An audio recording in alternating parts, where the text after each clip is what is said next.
Yang keempat, yang menjadi sebab perzinahan itu apa?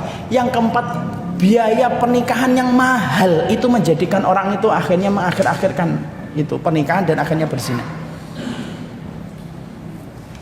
Maharnya apa? Fortuner. Mahal. Nah, sekarang kemudian kita mau nikah itu sudah dibayang-bayangi gedung. Sekali lagi itu bukan tidak boleh, boleh bagi yang mampu. Surat undangan satu lembarnya 10.000. Kalau undang 200 orang sudah kelihatan berapa. Bisa jadi kalau anak muda kemudian standarnya sudah tidak semacam itu, tapi memaksakan diri, aduh kasihan betul itu akhi. Dan maaf ya kalau ada teman kita nikahnya sederhana, antum harus tetap tersenyum sama dia. Bisa jadi dia nikahnya sederhana tapi barokahnya lebih besar daripada gedung yang disewa oleh orang lain. Sekarang biaya gedung 50 juta, cateringnya 100 juta, biaya undangannya 20 juta, security-nya 3 juta. Mahal, semakin mahal, akhirnya apa? Ya sudah zina aja. Kelamaan kok. Makanya kemudian salah satu fungsinya orang tua, ayah itu kenapa dia harus punya tabungan? Untuk menjadikan anaknya selamat dari perzinahan. Maaf ya, ini bapak-bapak ini. Bapak nabung itu bukan menjadi tabungan di hari tua, tapi nabungnya saya. Ini teguran untuk saya. Tabungan saya, tabungannya bapak, itu salah satu fungsinya itu untuk menjaga keluarga kita dari api neraka. Makanya anak kita kalau sudah dilamar atau anak kita sudah melamar, kita yang mencukupinya ketika dia belum mendapatkan kecukupan. Kita yang nyukupin. Nanti dia ngomong, Pak saya malu. Nggak usah malu. Malu itu kalau kamu zina itu kamu malu. Butuh berapa nak? Butuh 200 juta Insya Allah. Bapak transfer 3 miliar. Padahal dia nggak ngerti Zimbabwe itu 3 miliar hanya bisa untuk beli telur karena inflasinya tinggi. Maka kemudian gitu. Makanya saya sering sampaikan kan, ada kisah teman saya itu dulu nikahnya jauh sebelum saya. Ketika awal-awal itu dia sudah nikah itu, loh sudah nikah kapan antum nikahnya? Umur 18 atau 19 tahun. Anak tanya, loh saat itu gimana? Lah bapak saya nanya, nak sini nak, bapaknya itu mudir itu kepala sekolah. Gimana nak? Sudah ba'ah atau belum? Sudah bi. Tahu ba'ah ya? Ba'ah itu kemampuan biologis. Sudah ba'ah belum? Sudah bi. Puasa? Udah tidak mempan bi. Nah memang gitu, kisahnya gitu, saya nggak nambah. Ya sudah nikah ya? Ya terus gimana? Sudah. Kalau nikah itu nanti abi yang cukupin. Kan saya belum kerja bi. Abi yang cukupin. Abi cukup banyak. Duitnya cukup untuk membiayai kamu. Nanti aku biayai sambil kamu sekolah. Nanti kalau kamu sudah dapat kecukupan, ngomong sama abi, baru abi stop. Nikah, akhirnya nikah dengan salah satu santriwati. Nikah, pernikahan mereka dibiayai sama orang tua. Dan orang tuanya tidak pernah berhenti berkata, ndak usah malu dibiayai sama bapak. Kamu lebih malu lagi kalau kemudian kamu zina sama seorang perempuan. Gandeng perempuan kemana-mana, kemudian akhirnya kamu zina. Sampai akhirnya beliau mendapatkan beasiswa sama-sama dengan kita. Setelah mendapatkan beasiswa kan kita dulu beasiswanya 1 bulan dapat 200 rial, sekitar 600.000 700.000. Kemudian dapat beberapa usaha kecil yang beliau lakukan. Akhirnya dia ngomong sama abinya, bi, alhamdulillah saya sudah dapat pegangan, ada uang beasiswa per bulan, ditambah lagi dengan beberapa bisnis kecil. Sudah ya bi, nggak usah di store lagi uangnya. Yakin nak? Yakin bi, jazakallah khair sudah menjaga saya.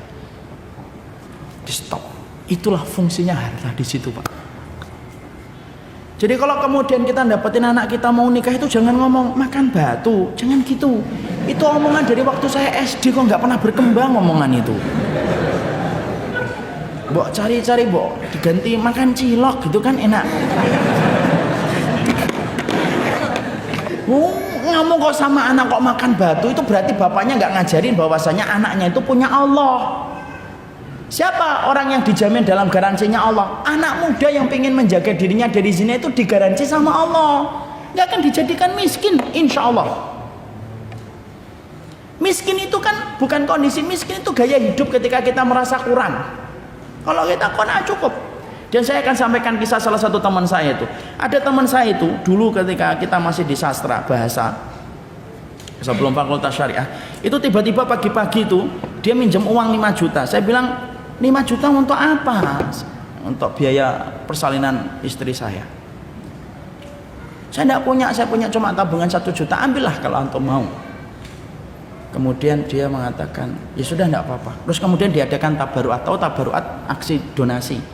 Namanya mahasiswa, diadakan donasi yang tidak banyak, tidak cukup. Loh, tiba-tiba beliau itu handphonenya itu berdering. Dia punya handphone Nokia yang dulu gede itu loh, yang segini itu. Tahu kan?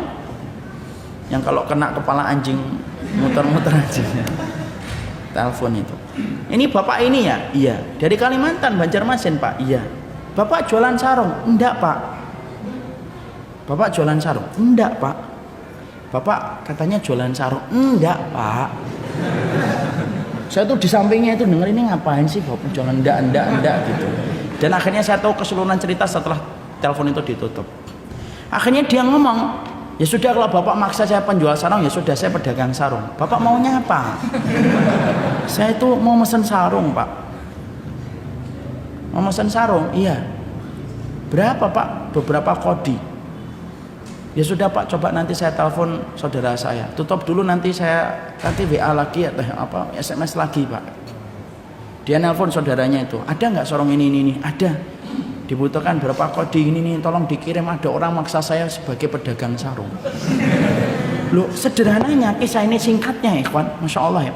Singkat ceritanya, itu kemudian sarung dikirim, ditransfer, untungnya persis dengan jumlah yang dibutuhkan ketika membiayai biaya persalinan. Coba, masya Allah. Loh, sampai kemudian akhirnya beberapa tahun kembali saya ketemu lagi, saya tanya, masih ada lagi yang nelpon kamu pedagang sarung? Enggak ada. Itu dijamin sama Allah. Saya aja pernah ngerasain, dan mungkin bapak-bapak dan ibu pernah ngerasain. Saya dulu awal-awal itu dulu nikah dulu itu sempat saya jatuh ke tipes itu. Kemudian sebelum tipes itu saya itu dulunya dulunya itu jualan kurma. Saking lalisnya kurma itu sampai kemudian saya untung banyak. Saat itu untung 8 juta. Menurut saya itu banyak banget itu, alhamdulillah banget. Sempat saya merasa kelihatannya saya punya bakat bisnis yang luar biasa. Padahal murid saya bilang, bukan bisnis Ustaz, orang merasa sungkan kalau ditawari tidak beli, ya sudah. Loh, sampai akhirnya ketika pertengahan bulan Ramadan jatuh sakit, masuk rumah sakit 3 hari atau 4 hari, saya kemudian dirawat. Loh, dilalahnya itu ketika istri saya ke kasir itu, saya tanya habis berapa? Ya itu, persis dengan keuntunganmu jual korma. Makanya saya nggak jualan korma lagi. Itu kisah-kisah yang pasti antum pernah dapatkan dari orang tua antum. Tanya sama orang tua kita, ya atau tidak? Pasti mereka ketika mentok tiba-tiba dikasih oleh Allah. Orang kalau nikah jaga dari perzinahan, tidak mungkin dibiarkan Allah itu lapar. Makanya harus yakin sama Allah itu. Makanya tidak boleh mengatakan kamu makan apa, batu. Alah sudahlah pak, jangan ditinggal, jangan diomongin kayak gitu lagi itu. Omongan kuno itu. Itu omongan yang belum pernah kenal ilmu. Kalau kita dapetin anak kita mau nikah, sampaikan kepadanya, sudah siap jadi imam? Siap. Sudah siap mendapatkan tulang rusuk yang bengkok, paling bengkoknya? Siap. Ya sudah, bismillah, sudah. Dan akhirnya itulah yang menjadikan kita apa? Jadi orang itu berzina, kata para ulama itu, satu, karena laki-lakinya berantakan sholat, perempuannya hilang sifat malu, dayus hilang, amar ma'ruf hilang, ragu-ragu, biaya pernikahan yang mahal yang akhirnya menjadikan ragu-ragu. Tidak usah dibuat mahal pak, sederhana kalau memang tidak mampu. Dan saya tidak menyarankan mahal-mahal pernikahan itu, lebih baik sederhana pak. Saya kagum sama nikahannya salah satu pesepak bola Jerman yang berdarah Turki. Ketika nikah itu ngundang anak-anak Suriah pak, yang ada di pengungsian untuk menghadiri pernikahannya dia, dan kemudian dibahagiakan itu pemain bola Jerman yang berdarah Turki.